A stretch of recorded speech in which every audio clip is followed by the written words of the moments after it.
homesteaders, gardeners, and cooks. My name is Jennifer. Welcome to Miles Away Farm. Thanks for joining me in my kitchen. Today we are making a very lovely spring treat, which is a rhubarb custard pie. You have probably heard of strawberry rhubarb pie, which is what people usually think of when they think of rhubarb. But part of the issue is rhubarb is ready to pick and delicious about a month before the strawberries are actually ripe in most places.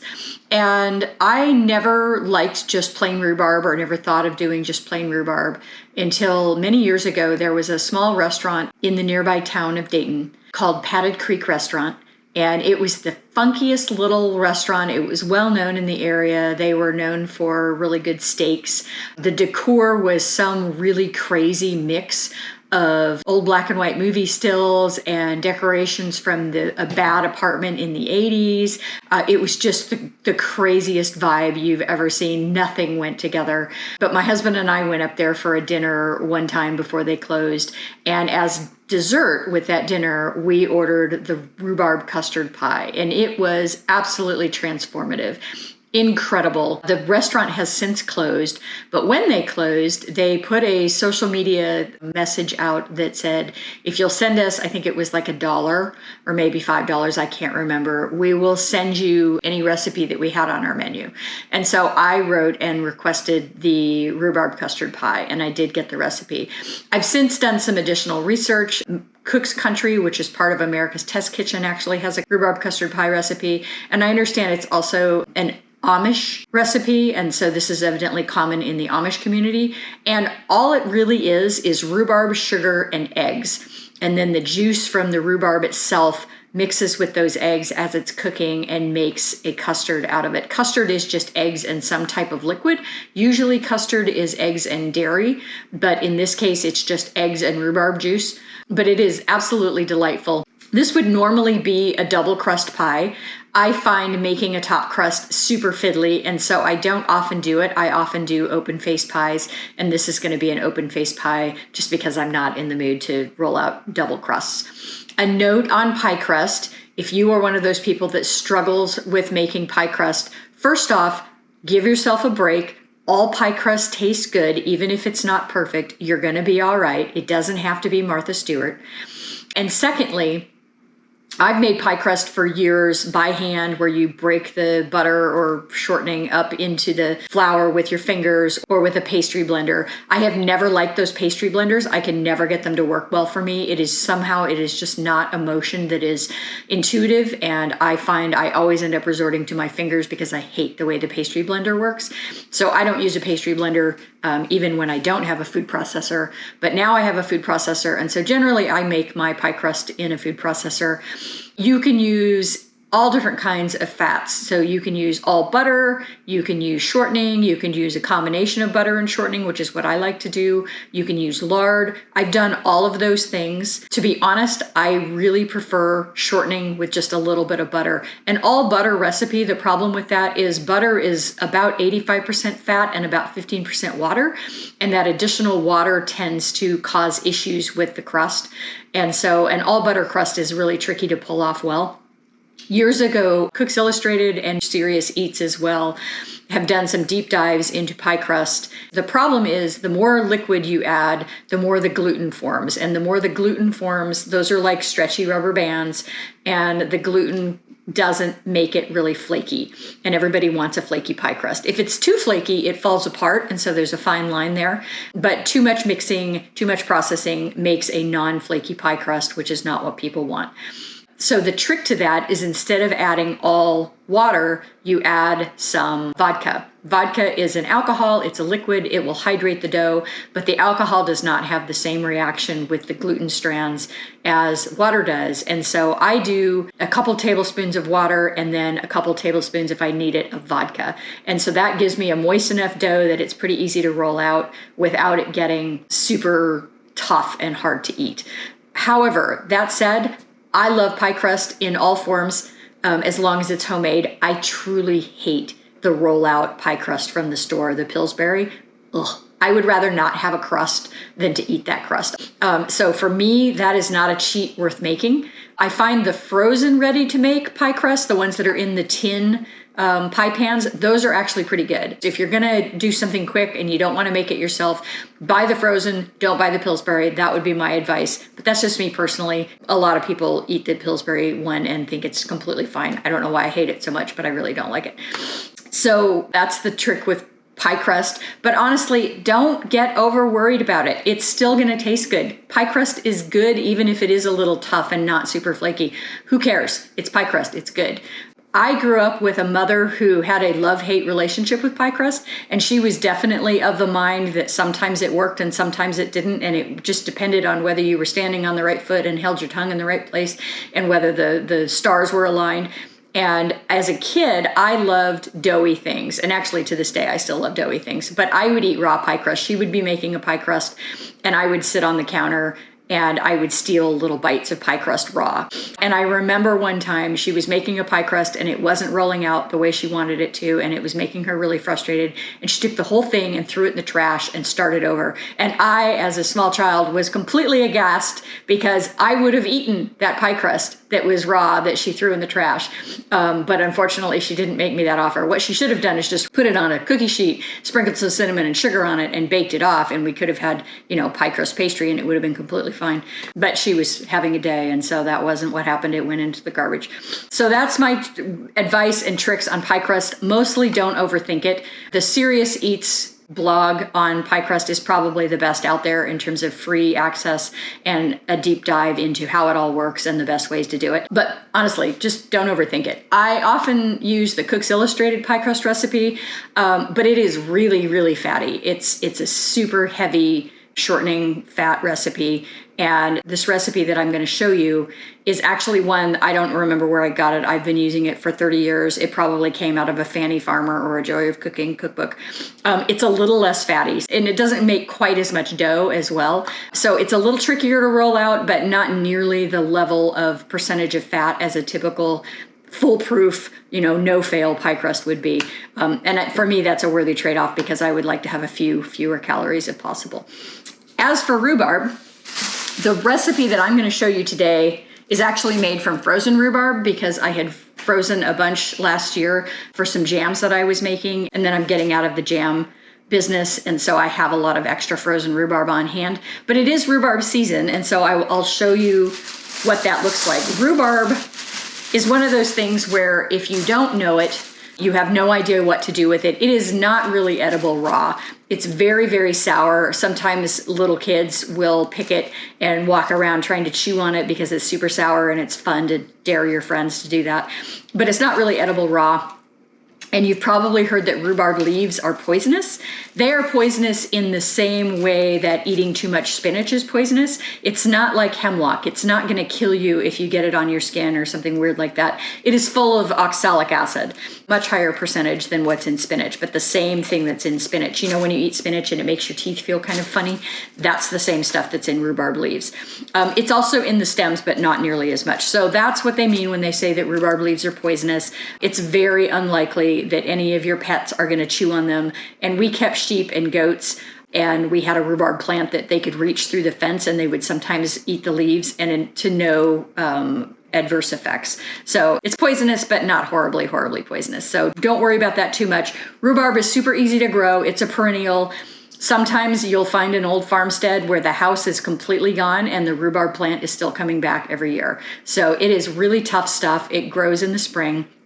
And what you do is you can cut them if you want, but I just pull the leaves off or the stems off, and they're a lot like celery. And so when you're processing this and cutting it up, just cut it up as if it were a celery stalk. And so think about what's the bite size that you want in your pie or in whatever it is that you're making, and then dice it, slice it into that size, just like you would if it was a stalk of celery.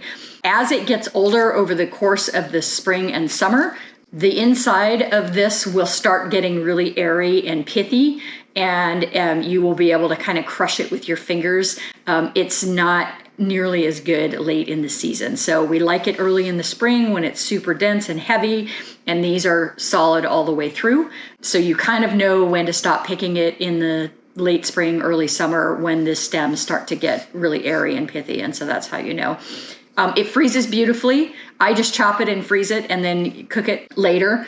And there's also a ton of different recipes for canning it. You can make a barbecue sauce out of it. You can make a, just a topping over ice cream. You can make pie filling and can it. So there's lots of different canning recipes and lots of different ideas. Some of them really fun and more of a savory bent than a sugary bent.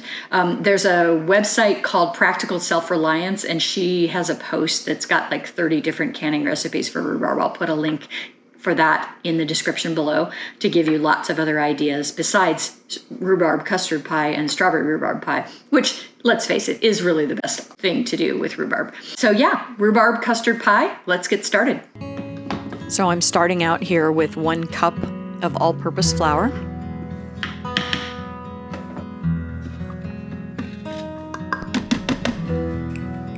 And then a 1/4 teaspoon of salt. Do not forget the salt. It is critical for the pie crust to taste correct. And then I have a couple tablespoons of butter here, and then total fat is about 1/3 cup. As I mentioned, this recipe is lower in fat than quite a few, so I'm not too worried about overfilling this or having it be exactly 1/3. I figure if it's a little bit over, it's not gonna hurt anything. That goes into the food processor. And then you want to spin this until it looks like cornmeal. And I'm doing an edit cut here because you don't want to watch that all day. But you can see how this looks like cornmeal. That's what you're looking for. Basically, for those fat grains to coat everything. Cold water is critical. You want to keep your fat and fluids as cold as possible. That is part of what makes for a flaky crust. So the colder the better. And then I'm adding vodka in here. So I added 2 tablespoons of cold water, and I added about another almost 2 tablespoons of vodka. You can see how it's starting to clump together. That's a good indication that it's ready. And then I'm just gonna dump this out into a bowl, and there's a little bit of flour left in the bottom. I don't love this food processor for that reason. The blade doesn't cover the bottom very well, and so I always have a little bit of residual. I'm trying really hard here to not knead this. I'm just trying to get that extra flour to stick. So I'm not handling this very much.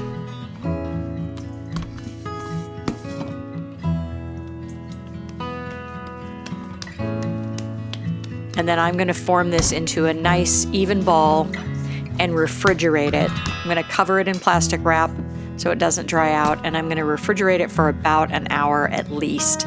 Overnight is fine. You can also throw it in the freezer at this point and just have pie crust ready for when you wanna roll it out. But the hour in the fridge, one, it cools all that fat off so that it's nice and chilled again.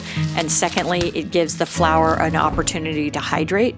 And that hydrated flour is gonna make this much, much easier to roll out. I really like to use parchment paper when I'm rolling out pie crust. One, it just doesn't stick, and 2, it kind of contains the mess from all of the flour. And so I have a couple of sheets of parchment paper, and this is a box of half-sheet pan-sized pre-cut parchment that I have had for over 10 years. It's a huge box, and I'm probably not even halfway done with it yet. I use it all the time. I'm trying to make sure both sides are nicely floured, because as it rolls, it's gonna tend to wanna stick. And so a little extra flour at this point is not gonna hurt anything. And there's lots of different methods for rolling. Do what feels comfortable for you. A lot of people start in the center and just roll halfway. I tend to go all the way across. And part of all that patting earlier when I was making that into a nice flat disc was to pat those corners in so that I didn't get a lot of cracking. So it helps if you've got nice packed corners when you're rolling it out so that you don't get big splits. Checking to see if it's big enough for my pie pan. And then this is the tricky bit. If you've done it well and your dough is hydrated enough, you should be able to transfer it without it tearing. If you don't have enough water, they tend to rip right at that point right there. And you can just piece it together if it does, and it's fine. It's not the end of the world. I've ripped many a pie crust. Very gently tucking that down into the pan. And this is a pretty big deep dish pan, so it's a little bit short. I'm not real fiddly with my fluting here. What I'm doing is just tucking the edges under, and then I'm going back around once everything is tucked under and putting a little bit of a crimp on it so that it looks pretty. And that one piece that I cut off and attached in a different place, I got the edge wet on that. If you get an edge wet, it will stick and seal so that it doesn't crack or the pie filling doesn't get underneath it. I'm gonna stash this back in the fridge so that it stays cold while I make the rest of my filling. I need 3 eggs. Got a chunk of eggshell in this one. The best way to get eggshell out of eggs is to use a piece of the shell to fish it out. These are beautiful farm fresh eggs. I use 3/4 cup of sugar. And then this is nutmeg. I'm using about a 1/2 teaspoon of fresh ground nutmeg. Nutmeg is really the key to this recipe. It's part of what makes it so fantastic. And I got this little nutmeg grinder as a Christmas gift from my mother-in-law, and it's really a cool little thing. Sugar-wise, you can go up to as high as 1.5 cups on this. I don't like things super sweet, and rhubarb is pretty sour, and so you do need some sweetness for sure, but I went with 3/4 cup, which is probably about as low as you can go and still have it not too sour to be edible. But recipes are all over the place, from 3/4 cup all the way up to 1.5 cups. A little bit of salt, just because that's always a good idea for flavor. And then I'm mixing this into my rhubarb here. This is about 4.5 cups of diced rhubarb. And I completely forgot to add 1/4 cup of flour to this to help absorb some of the extra moisture and help it set. It turned out that it was certainly edible and held together pretty well anyway, but I don't recommend leaving the flour out. That was a big oversight on my part. And then just mush the rhubarb around, make sure it's distributed evenly. A couple tablespoons of butter on top, which is the one nod to dairy that would normally be in a custard. And this is pretty typical of old-fashioned pie recipes, to put a little butter on the top. And then this is going into a 425-degree oven for 15 minutes. That 425-degree oven is going to help set that pie crust on the bottom so that it doesn't get soggy. And then turned it down to 350 and cooked it for another probably close to an hour. I really wanted to make sure this was set, especially because I forgot the flour. So there you have it. Beautiful, right out of the oven. This is the next day. Our anniversary was actually the night before, and so we ended up going out to eat and having dessert because I completely forgot about the pie at home. And so we ate this the following day.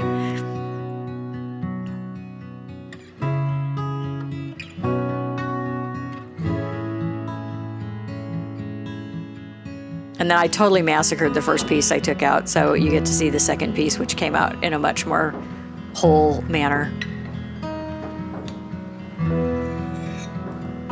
But you can say it held together. Our crust is not soggy. Little ice cream is always welcome here. Whipped cream is also good.